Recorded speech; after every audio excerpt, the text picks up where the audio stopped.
Kembali di Ayu Sore, pemirsa, Indonesia mencatat rekor kematian harian COVID-19 tertinggi pada Minggu 11 Juli 2021 lalu menyalip India dan Brasil. Hal ini dikarenakan fasilitas kesehatan di Indonesia kewalahan dengan meledaknya pasien COVID-19.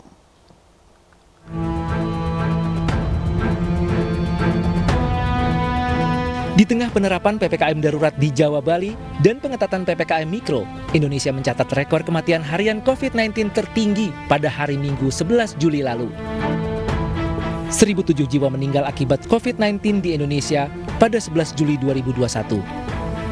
Jumlah ini menyalip India dengan 720 kasus kematian dan Brasil dengan 597 korban meninggal. Sementara itu pada 12 Juli Indonesia mencatat jumlah kematian harian akibat COVID-19 891, sedangkan Brasil 765 dan India 546 korban meninggal. Kasus COVID-19 di Jakarta semakin gawat. Pada Sabtu lalu, kasus positif bertambah hingga 12.920 orang. Rumah sakit kini kewalahan menampung pasien COVID. Pasien terpaksa dirawat di tenda maupun tempat seadanya. Daftar tunggu pasien pun mencapai ratusan. Alhasil, isolasi mandiri menjadi satu-satunya pilihan. Namun keterbatasan perawatan ditambah langkanya oksigen membuat mereka tak mampu bertahan. Akibatnya, banyak pasien COVID-19 yang sedang isolasi mandiri meninggal dunia, baik di rumah maupun ketika dibawa mencari fasilitas kesehatan. Tempat pemakaman khusus COVID-19 di Rorotan setiap harinya kedatangan jenazah baru. Bahkan sempat viral antrean ambulans yang membawa jenazah untuk dimakamkan di Rorotan. Tim Liputan iNews melaporkan. Pemirsa, kita menuju TPU Rorotan, Jakarta Utara untuk mengetahui apakah masih ada antrian pemakaman imbas dari melonjaknya COVID-19. Sudah ada rekan Riki di sana. Ya Riki, apakah terlihat antrian ambulans di TPU Rorotan sore ini? Ya, baik April. Terkait dengan antrian mobil ambulan yang membawa jenazah riwayat COVID-19 saat ini memang masih terjadi antrian, di mana baru saja ada 4 ambulan yang tiba di TPU Rorotan. Ini artinya memang ada sebanyak 108 jenazah yang saat ini sudah dimakamkan di TPU Rorotan. Memang pernah sempat mencapai angka 200, memang faktanya dalam proses pemakaman ini sudah ada ratusan jiwa yang dimakamkan setiap harinya.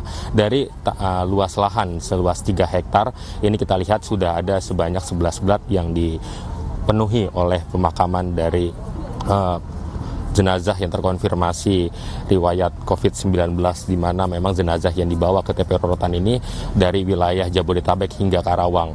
Dan kita lihat saat ini memang proses pemakaman juga masih berlangsung, di mana keluarga juga masih bisa mendampingi pada saat proses pemakaman, dan juga ada dari tim Nakes yang saat ini masih membantu untuk proses pemakaman dengan kelengkapan APD. April. Baik, terima kasih Riki Iskandar melaporkan langsung dari TPU Rorotan. Pemirsa, juru bicara Satgas Penanganan COVID-19 Wiku Adhisa Smito mengungkapkan kesadaran posko untuk melaporkan kasus COVID-19 meningkat tajam.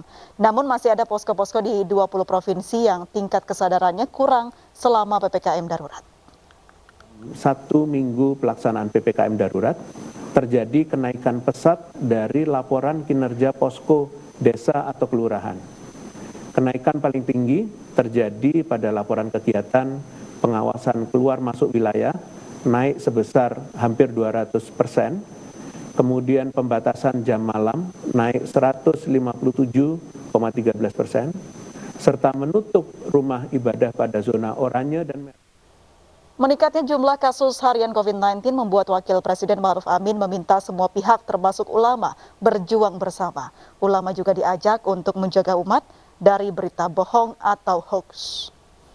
Dalam pertemuan dengan ulama dan tokoh agama Islam secara virtual, Wakil Presiden mengajak ulama dan tokoh agama bersama-sama menanggulangi pandemi COVID-19.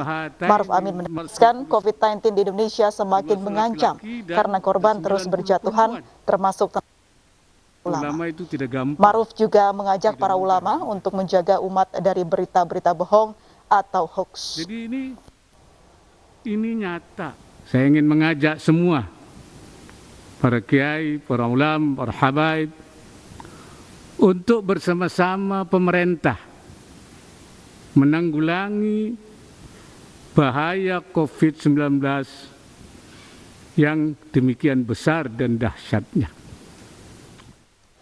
Ya, pemirsa, kasus COVID-19 di Indonesia kembali mencatat rekor tertinggi. Hingga siang tadi tercatat jumlah penambahan sebanyak 47.899 kasus baru di Indonesia. Ya, berdasarkan data Satgas Penanganan COVID-19 ini tercatat sudah 2.615.529 kasus terkonfirmasi dan 2.139.601 diantaranya sembuh. Sementara total yang meninggal dunia hingga saat ini mencapai 68.219 orang. Kita ke informasi selanjutnya, pemirsa, geng motor kembali berulah. Di Taman Sari, Jakarta Barat, geng motor menyerang warga dengan senjata tajam. 2 orang terluka parah.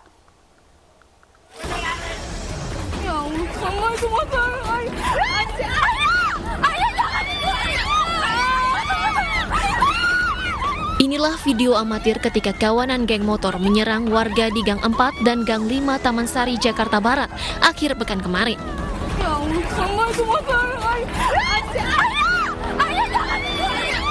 Warga berteriak ketakutan ketika gerombolan tak dikenal menyerang dengan membabi buta.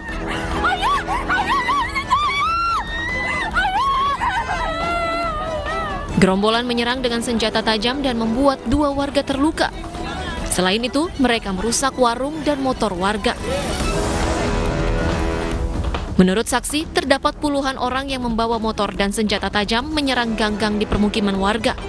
Warga masih khawatir penyerangan kembali terulang. Belum diketahui. Pemirsa, tetap lindungi keluarga dengan mengetatkan protokol kesehatan 3M karena saat ini penularan COVID-19 makin meningkat. Memakai masker, menjaga jarak dan jauhi kerumunan, serta mencuci tangan di air yang mengalir. Bukan begitu, Stefani? Ya, betul sekali, April. Dan jangan lupa juga pemirsa untuk mendukung vaksinasi pemerintah demi terjadinya kekebalan kelompok agar pandemi segera berakhir. Usai sudah kebersamaan kita dalam Aini Sore hari ini, saya Stefani Patricia. Dan saya Aprilia Putri, terima kasih atas kebersamaan Anda. Sampai jumpa.